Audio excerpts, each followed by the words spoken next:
আসসালামু আলাইকুম ভিউয়ার্স, আপনাদের যাদের জ্যাম সার্ভারের মাইএসকিউএল এর অ্যাকশনটি স্টার্ট হচ্ছে না, বারবার স্টপ হয়ে যাচ্ছে, এরর দেখাচ্ছে ভিডিওটি তাদের জন্য। দেখুন, আপনাদের কিছু সেম প্রবলেম হয়ে থাকে তাহলে ভিডিওটি খুব গুরুত্ব সহকারে দেখবেন।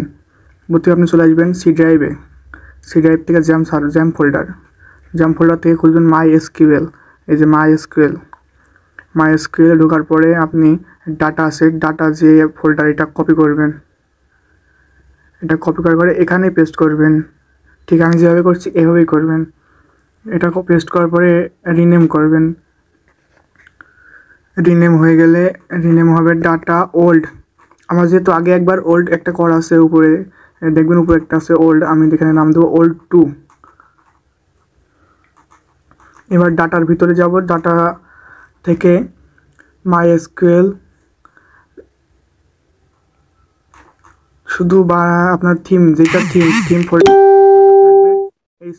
HTML2 থিম ফোল্ডারগুলো থাকবে জাস্ট। আর এখানে থাকবে আইবি ডাটা 1।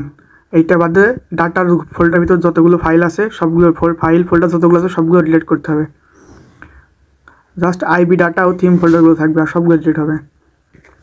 ব্যাকে আসবেন,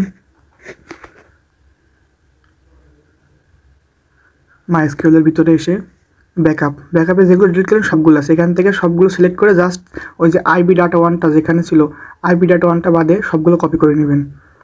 এটা কপি করে নিয়ে মাইএসকিউএলের ভিতরে এসে ডাটার থেকে যে ডিলিট করে দিলেন ডাটার ভিতরে এনে ব্যাকআপ থেকে এনে ডাটার ভিতরে পেস্ট করে দেবেন। আপনাদের কাজ শেষ। এবার দেখার পালা। তো আমার জ্যাম সার্ভারটা ওপেন ছিল, আমি কেটে দিয়ে আবার নতুন করে ওপেন করছি। তো ওটা স্টপ করব, স্টার্ট।